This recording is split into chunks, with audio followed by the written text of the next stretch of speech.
Assalamualaikum warahmatullahi wabarakatuh. Bismillahirrahmanirrahim. Alhamdulillahi hamdan katsiran tayyiban mubarakan fi kama yuhibbu rabbuna wa yarda. Asyhadu an la ilaha illallah wahdahu la syarikalah wa la na'budu illa iyyah. Wa ashhadu anna Muhammadan 'abduhu wa rasuluhu la nabiyya ba'dah. Allahumma shalli wa sallim ala nabiyyinal karim Sayyidina Muhammad ibn Abdullah wa ala alihi wa sahbihi wa tabi'ihim wa man tabi'ahum bi ihsanin ila yaumil qiyamah. Amma ba'du, qala Allah ta'ala fi kitabihil karim wa huwa asdaqul qailin. Ya ayyuhalladzina amanu taqullaha haqqa tuqatih wa la tamutunna illa wa antum muslimun. Wa qala Rasulullah sallallahu alaihi wasallam fa inna asdaqal hadits kitabullahi ta'ala wa khairal huda huda Muhammadin sallallahu alaihi wasallam wa syarrul umuri muhdatsatuha wa kullu muhdatsatin bid'ah wa kullu bid'atin dhalalah wa kullu dhalalatin finnar. Rabbi shrah li sadri wa yassir li amri wahlul 'uqdatam min lisani yafqahu qawli. Subhanaka la ilma lana illa ma 'allamtana innaka antal alimul hakim. Rabbi zidni ilma warzuqni fahma wa la haula wa la quwwata illa billahil aliyyil azim.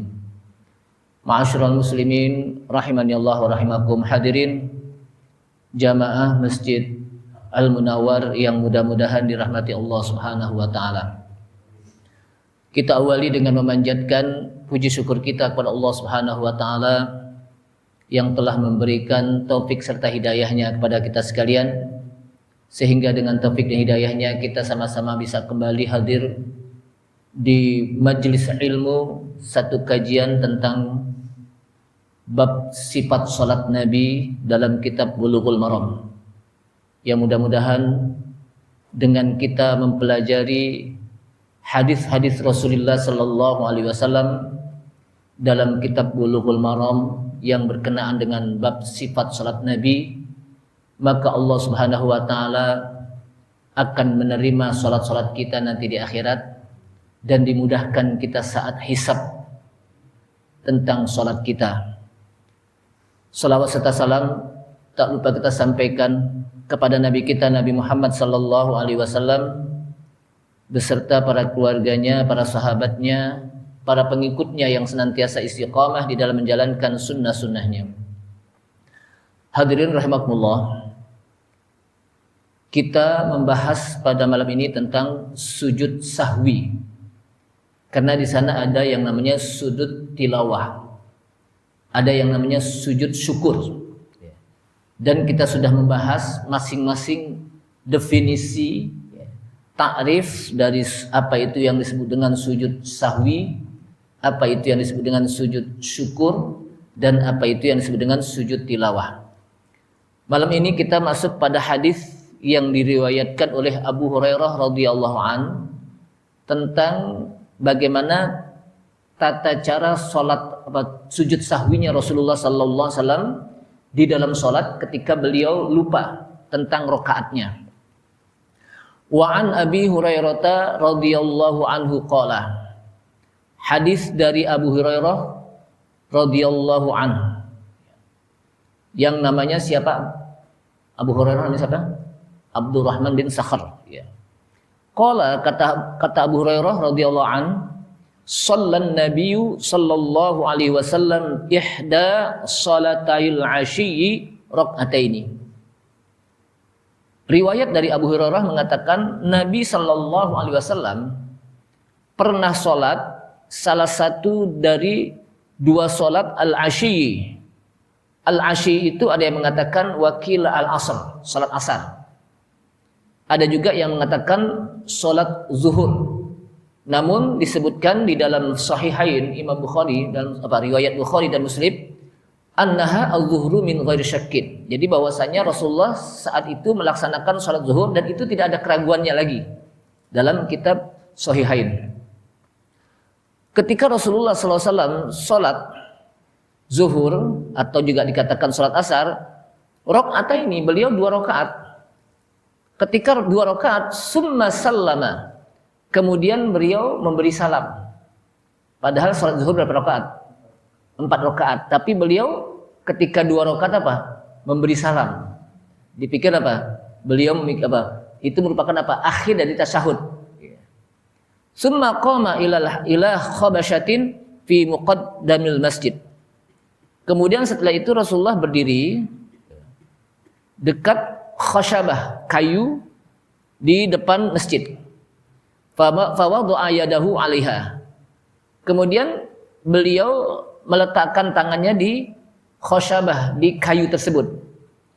Wa fil qaumi Abu Bakrin wa Umar, wa fil qaumi Abu Bakrin wa Umaru radhiyallahu anhuma. Dan dari jamaah yang kumpul tadi itu ada Abu Bakar dan Umar radhiyallahu anhuma. Jadi Rasulullah saat itu sedang melaksanakan apa? Salat zuhur berjamaah atau asar berjamaah.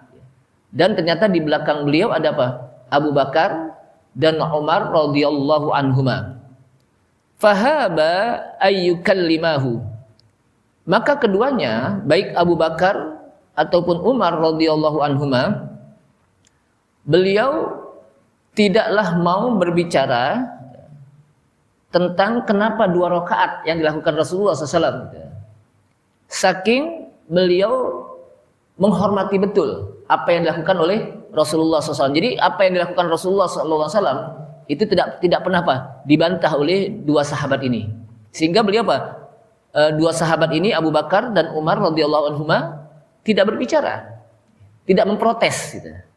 Tentang apa? Kenapa 2 rakaat Rasulullah SAW apa? Melaksanakan sholat zuhur. Wa kharaja sar'anun nas, sementara orang-orang mereka bercepat-cepat untuk keluar. Faqalu, lalu mereka pun orang-orang tadi mengatakan, aku sirotis sholat, apakah sholat ini dipendekin? Yang mestinya 2 rakaat apa? Yang mestinya 4 rakaat kok jadi apa? 2 rakaat. Jadi kata sahabat yang lain, dari jamaah yang lain, sahabat yang lain mengatakan, aku sirotis sholat, apakah sholat ini apa? Dipendekin, diringkas menjadi apa? 2 rakaat yang mestinya apa? 4 rakaat. Wa rajulun yad'uhu an-nabiy sallallahu alaihi wasallam dzal yadain. Namun ada seseorang yang Nabi menyebutnya orang tersebut dengan nama Dzul Yadain atau Dzul Yadain. Dzul Yadain itu artinya orang yang memiliki 2 tangan. Jadi Rasulullah manggil orang tersebut namanya apa? Dzul Yadain. Memiliki 2 tangan. Kenapa disebut memiliki 2 tangan? Padahal semua orang juga pasti memiliki apa? 2 tangan kan gitu. Disebutkan disebut Dzul Yadain karena tangan keduanya, dia punya 2 tangan itu apa? Tulun, dua-duanya panjang. Artinya enggak biasa gitu, enggak lazim.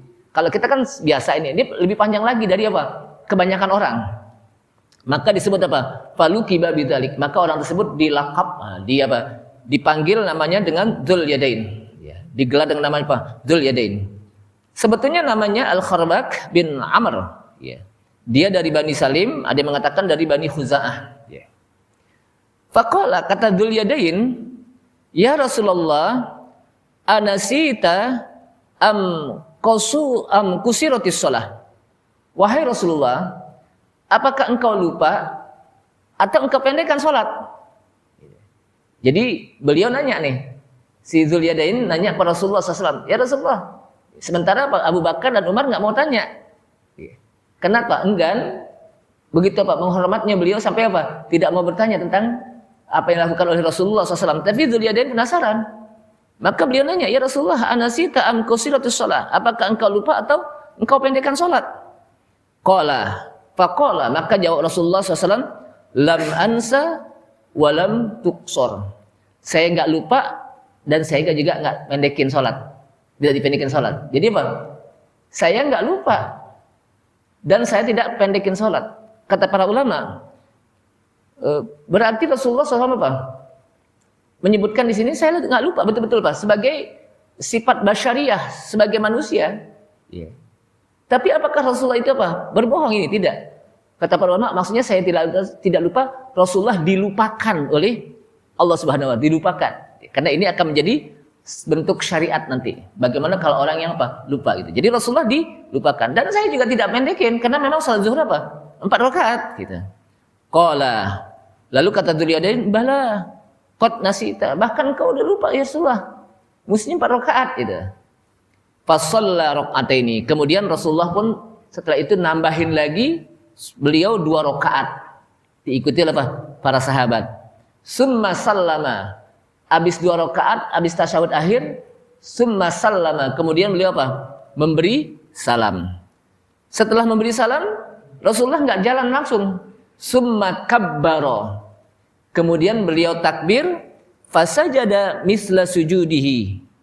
Maka beliau sujud seperti sujudnya atau yang lebih panjang dari sujud sebelumnya. Summa rafa'a ra'sahu. Kemudian beliau bangun dari sujudnya, angkat kepalanya, duduk dengan membaca takbir.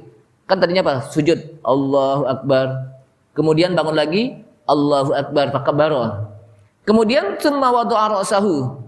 Kemudian beliau sujud apa? Meletakkan kepalanya lalu bertakbir. Ya. Jadi mengangkat kepalanya dan duduk, ya, meletakkan apa? Kepalanya tegak biasa seperti kita duduk, kemudian bertakbir, fasajada. Kemudian setelah itu apa? Sujud lagi seperti sujud yang pertama atau disebutkan atwal lebih panjang.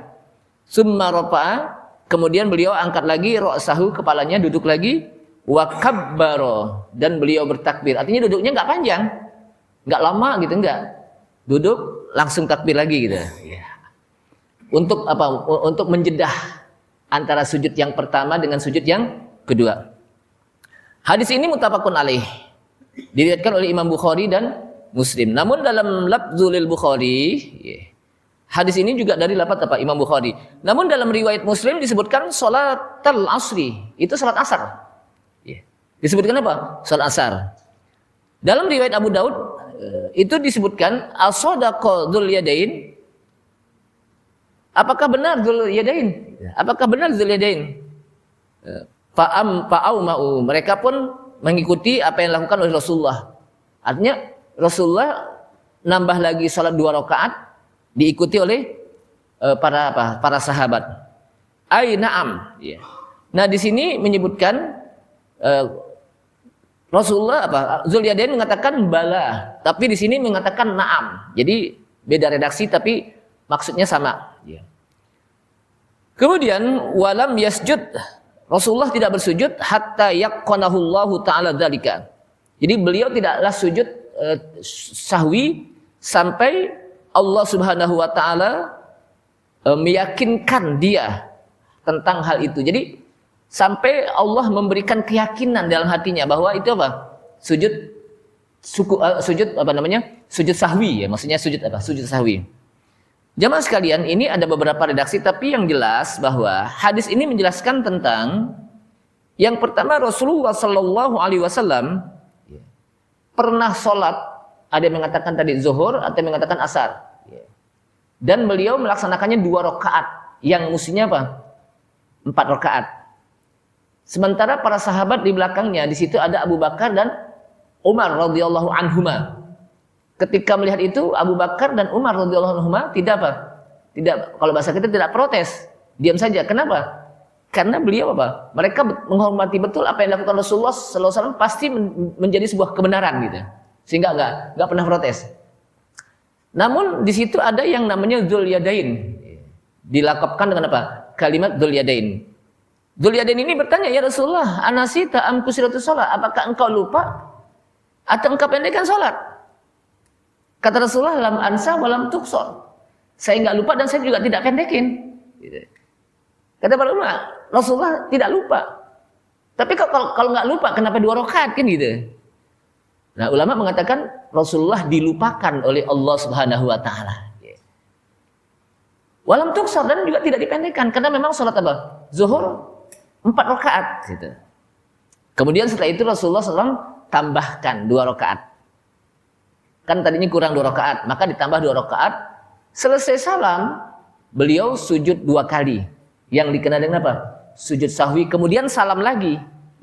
Artinya, artinya bahwa beliau apa? Summa sallama, kemudian beliau apa? Salam.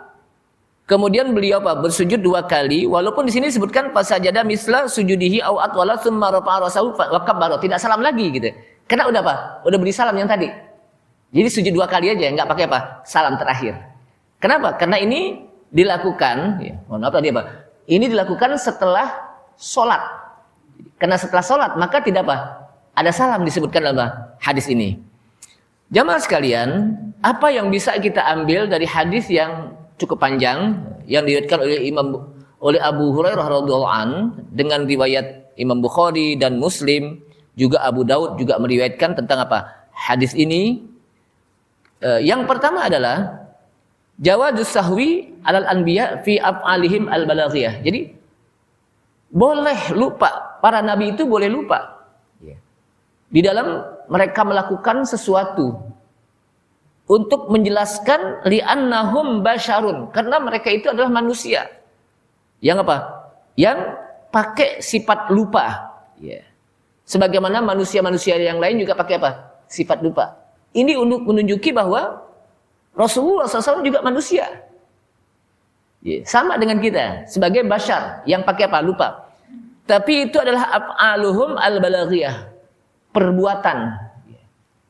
Satu apa? Perbuatan yang balaghiyah. Namun kalau yang perbuatan aqwalul balaghiyah, ucapan, maka para nabi ketegah untuk lupa. Kenapa? Karena tidaklah nabi kita Nabi Muhammad SAW berbicara kecuali melalui wahyu Allah SWT. Dalam hadis apa? Dalam ayat Al-Qur'an apa? Wa ma yantiqu 'anil hawa in huwa illa wahyu yuha. Dan tidaklah beliau berbicara kecuali melalui wahyu dari Allah Subhanahu wa taala. Itu ucapan.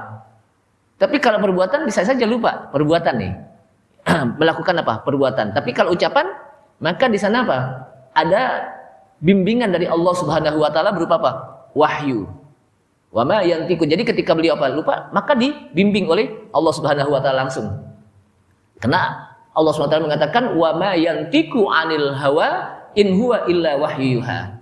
Dan tidaklah beliau berbicara kecuali melalui wahyu Allah Subhanahu wa taala.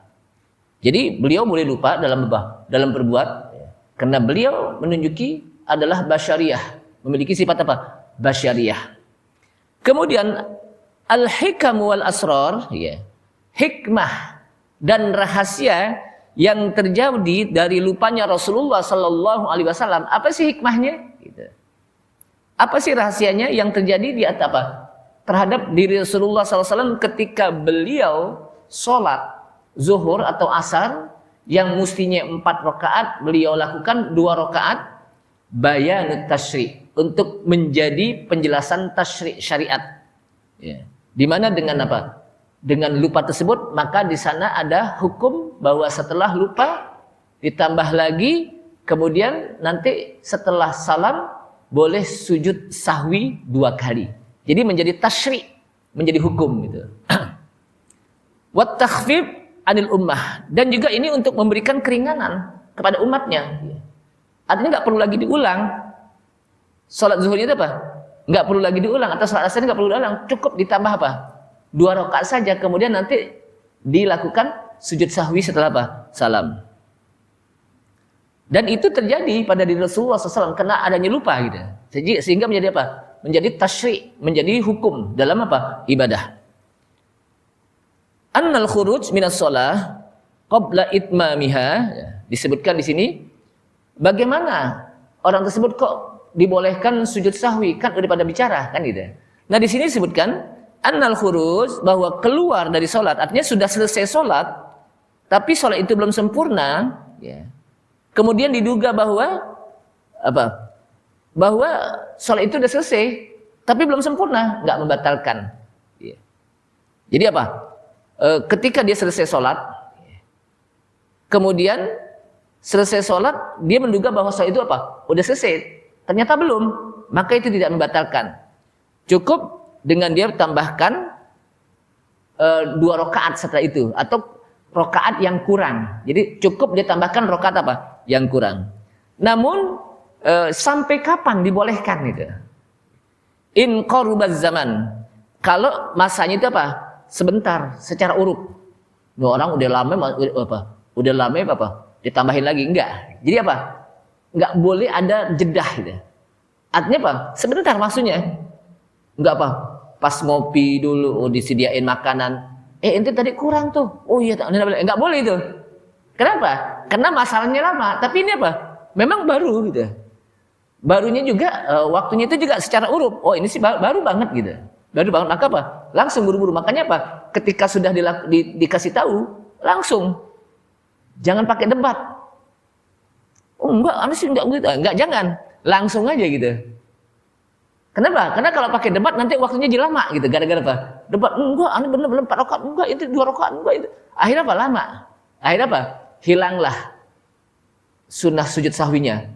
Maka dia harus mengulang lagi salat zuhurnya. Tapi kalau masih apa? Dalam kondisi sebentar, maka dibolehkan. Nah, kata para ulama. Au ahdasa. Ya. Yeah. Kalau dia fa in talal faslu, nah disebutkan kalau udah lama waktunya secara urut, dulu lama, udah sempat ngobrol dulu, udah sempat ketika habis selesai sholat ada yang kasih apa? Minum, umpamanya makan gitu ya. Atau ngobrol dulu, ada yang nanya. Kemudian apa? Atau dia bicara, atau dia sudah keluar dari masjid. Ya. Faqala ulama yu'idus shalah. Kalau yang udah begini modelnya, yu'idus shalah, dia ngulangin lagi sholat dari awal lagi. Kenapa? Karena masanya udah lama. Pertama dia apa? Waktunya lama, yang kedua udah ngobrol, yang ketiga udah keluar dari masjid. Maka apa? Dia ulang. Tapi kalau masih sebentar, makanya di situ kalau udah dikasih tahu oleh makmum, itu kurang apa? Kurang 2 rakaat tuh. Langsung deh. Jangan apa? Debat. Oh, enggak, udah 4 rakaat, enggak itu 2 rakaat. Akhirnya apa? Kelamaan deh. Maka akhirnya jadi apa? Wajib ngulang. Annal kalam, nah ini di sini disebutkan annal harakah al-katsira sahwan la tubtiluha. Bahwa gerakan yang banyak kena lupa enggak membatalkan. Walau kanat min ghairi jinsis shalah, walaupun selain jenis salat. Kan Rasulullah kan udah salat kan tadi udah selesai. Dan bergerak masih Rasulullah. Kenapa? Sudah ninggalin apa tempat tersebut. Namun dekat dari situ, belum keluar masjid tapi apa? Dekat dari situ. Beliau apa? Bergerak. Maka itu tidak apa-apa, membatalkan. Walau kanat min ghairi jinsi shalah. Walaupun gerakannya itu kan bukan gerakan dalam sholat gitu. Maka tidak apa, membatalkan. Kemudian menurut para ulama, sebagian ulama mengatakan wajib 2 sujud sahwi bagi orang yang lupa. Ini ada yang mengatakan wajib. Walaupun Al-Imam Syafi'i mengatakan apa? Sunnah dan imam lain. Di sini wajib 2 sujud sahwi bagi orang yang lupa. Dan setelah itu apa? Memberi salam. Kemudian apa? Kenapa dia wajib sujud sahwi? Karena liyujbira. Untuk liyujbira itu apa? Untuk menambah sholat. Jadi dengan apa? Dengan sujud sahwi itu apa? Untuk menambah apa? Sholat. Yang kedua untuk merajam setan. Karena dengan dia lupa, itu disebabkan kena setan. Dia lupa itu apa? Setan. Sehingga apa? Untuk mencambuk setan dengan lupanya tersebut. Sehingga setan melihat bahwa dia ketika lupa bersujud kepada Allah Subhanahu wa taala, dan itu setan tidak suka ketika seorang hamba bersujud kepada Allah Subhanahu wa taala. Makanya apa? Untuk merajam setan dengan dia bersujud 2 kali. Kemudian jamaah sekalian, di sini disebutkan anna sujudas sahwi yakunu ba'da salam. Bahwa sujud sahwi ini dilakukan oleh Rasulullah SAW setelah beliau memberi salam. Jadi apa? Idza sallama an naqsin, apabila beliau memberi salam karena ada kekurangan rakaat. Jadi beliau memberi salam kenapa? Ada kekurangan dari rakaat sebagaimana hadis ini. Wa yakunu qabla salam, dan boleh juga dilakukan sebelum salam dalam bentuk yang lain seperti yang kemarin. Ketika beliau lupa untuk tasyahud awal, nah, maka beliau melakukannya apa? Sebelum salam. Tapi kalau ini apa? Karena sudah selesai, maka beliau apa? Setelah salam melakukannya dari sujud sahwi. Pernah Pak seperti ini Pak ya? Belum lah ya, belum ya. Tapi ini ada terjadi gitu, terjadi. Tapi memang saya katakan bahwa imam-imam kita apa? Hebat-hebat. Kenapa? Konsentrasinya luar biasa gitu. Makanya seringkali saya katakan bahwa janganlah kita mengganggu imam dengan berisiknya suara anak-anak, dengan berisiknya suara HP gitu kan. Kadang-kadang di tengah-tengah kita lagi sholat, HP berbunyi. Makanya kalau kita mau sholat berjamaah, udah buru-buru deh matiin HP deh. Kenapa? Jangan sampai HP kita berbunyi saat di tengah-tengah sholat, saat ketika kita lagi khusyuk-khusyuknya. Kadang-kadang suara orang lagi nyanyi, suara musik yang kencang dan macam-macam gitu, yang menyebabkan apa? Orang itu apa? Akan kehilangan kehusyuan dengan sebab suara HP. Atau ada orang yang hubungin dia gitu. Makanya kalau kita sholat, udah hilangkan yang gitu dulu, tinggalkan yang gitu dulu. Selesai sholat baru kita apa? Lihat aja. Dan itu pun jangan lagi sholat kita apa? Selesai sholat orang kan zikir. Jangan sampai zikirnya orang terganggu dengan sebab dia mengcall orang di dalam masjid. Kalau mau jangan di dalam masjid, di luar aja gitu. Kenapa? Karena dia apa? Akan mengganggu kehusuan orang di dalam zikir. Jadi bukan hanya sekedar sholat, habis zikir pun apa? Orang terganggu gitu. Kemudian disebutkan lagi Qadiyat mengatakan la khilafa bainal ulama annahu law sajada ba'da salam au qablahu liziyadati aw linnaqsi annahu yujizuhu.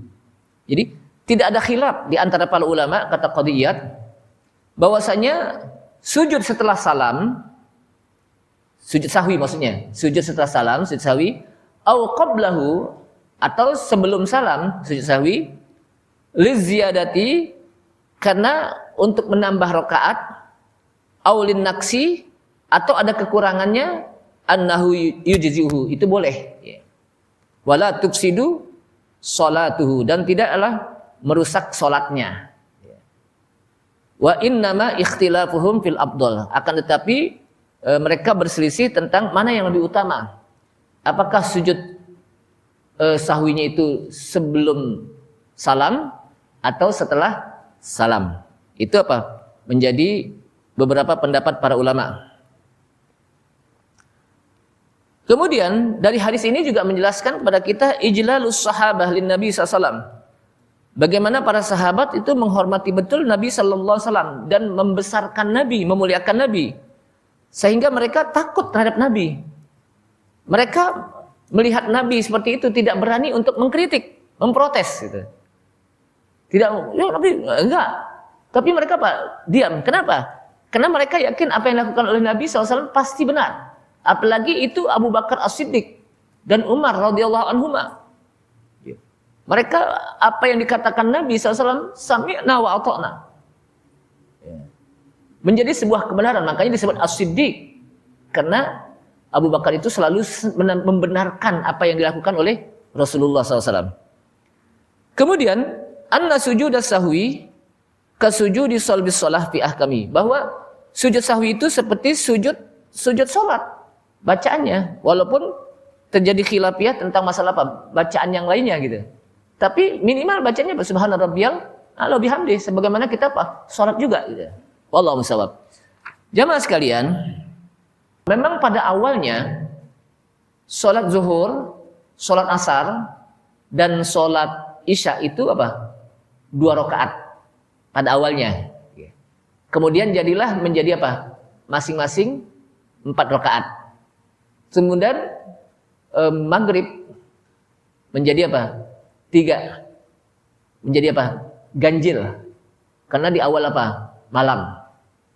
Kemudian subuh menjadi apa? 2, sesuai dengan apa? Sesuai dengan asalnya gitu. Sesuai apa dengan asalnya. Kemudian isya, zuhur dan asar menjadi 4 rakaat. Itu pada awalnya. Makanya disebutkan apa?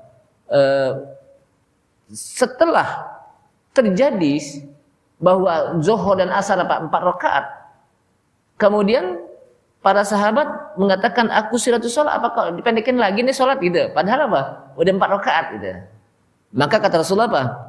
La ansa wala tuksor, saya tidak lupa dan saya tidak apa?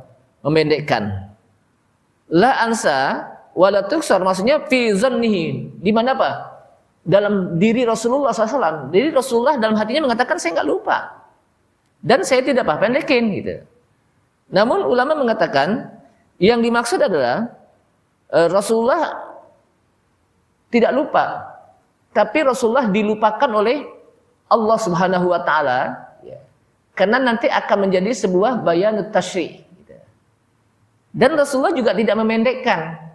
Karena memang pada awalnya sholat zuhur atau asar itu apa? 4 rakaat. Setelah itu, yang sebelumnya apa? 2 rakaat. Jadi apa? 4 rakaat. Sehingga para ulama menjelaskan bahwa dengan seperti ini menjadi syariat yang memudahkan untuk umat Nabi Muhammad sallallahu alaihi wasallam. Jadi untuk apa? Umat Nabi Muhammad sallallahu alaihi wasallam. Karena kalau Rasulullah tidak dilupakan oleh Allah SWT dalam sholat, maka tidak apa? Ada syariat sujud sahwi. Dan itu banyak sekali. Apa yang dilakukan Rasulullah SAW menjadi apa? Menjadi sebuah tasyri'. Menjadi sebuah apa? Hukum untuk umatnya. Kemudian jamaah sekalian rahimakumullah, annal kalam fi salbis shalah. Jadi orang yang berbicara apa? Dalam apa? Salat, tapi dia lupa. Apakah membatalkan salatnya? Ada sebagian ulama mengatakan tidak batal karena lupa. Tapi yang lain mengatakan lupa kok. Karena dia berbicara apa? Menjadi batal. Kenapa? Karena dalam salat itu apa? Enggak boleh apa? Berbicara. Nah, sekarang gerakan sholat ini kan kadang-kadang kita apa? Oh, orang yang gerakan sholat itu apa?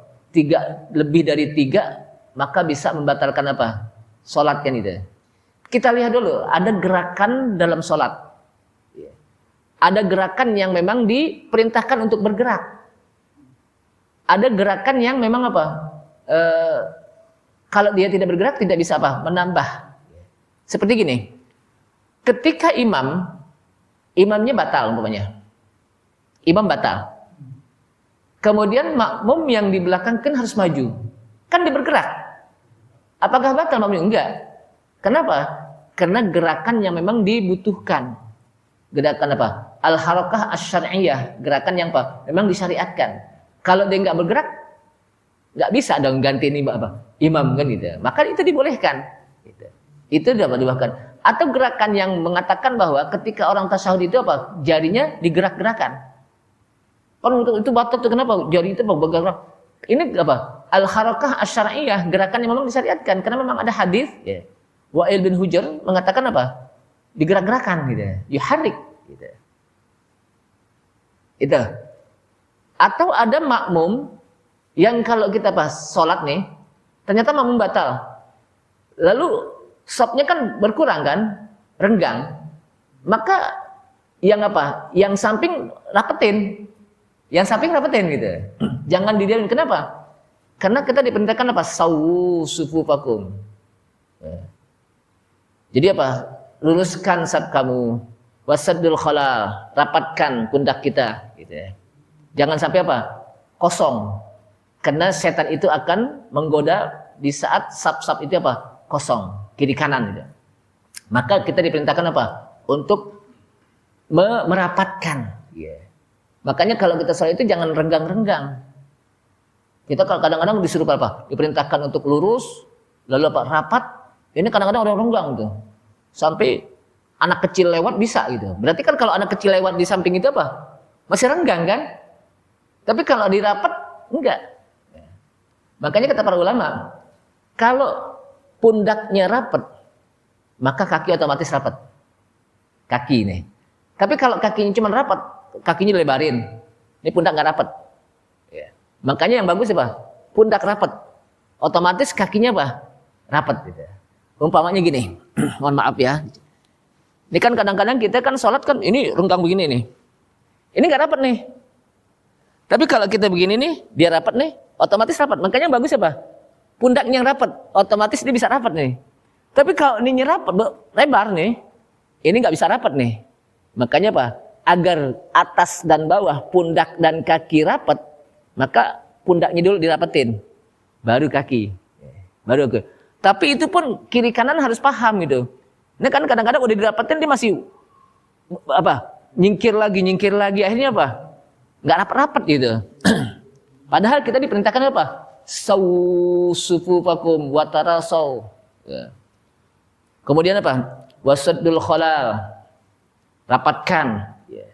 Jangan sampai ada yang menyelang di sini, ada yang kosong. Gitu. Dan itu bagian dari sunnah. Ya. Bagian Dan bagi jamaah juga membantu imam. Jadi jangan imam doang yang rapetin gitu. Agar Itu yang kedua. Kapan seseorang itu sudah siap untuk disab? Kalau kita lihat, walaupun ada ulama yang mengatakan ketika hayyalus shalah, hayyalal falah, mari kita sholat, mereka udah diri. Ini kan kadang-kadang qomat udah selesai, jamaah belum siap. Di tempat lain kalau di sini udah siap semua itu ya, di tempat lain ini. Padahal mereka bergegas untuk menjadi sab pertama gitu. Ini kita udah udah qomat masih masih celangak-celunguk nyari sab. Padahal sab masih kosong di depan gitu. Jadi kalau para sahabat itu mereka rebutan untuk berada di sab pertama. Yeah. Kenapa? Karena sab pertama itu sab VIP. Di mana disebutkan dalam hadis innallaha wa malaikatahu yusholluna 'ala shaffil awal.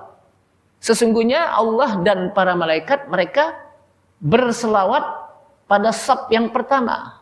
Kata-kata selawat dari Allah memberikan rahmat. Dari para malaikat, mereka mendoakan ampunan kepada orang-orang yang berada di saf pertama. Makanya ada sahabat yang nggak pernah ngelihat pundak belakang orang. Kenapa? Karena dia selalu berada di saf terdepan. Depan. Jadi jangan sampai main dorong-dorongan juga. Intinya depan. Padahal para sahabat mereka rebutan di saf pertama gitu. Kalau kita nggak main dorong-dorongan, inti aja deh. Kenapa main dorong-dorongan? Padahal pahala yang di belakang dengan yang di depan itu berbeda. Nah oleh karena itulah jamaah sekalian kayaknya Isya ya. Jam berapa Isya nih? Dikit lagi ya.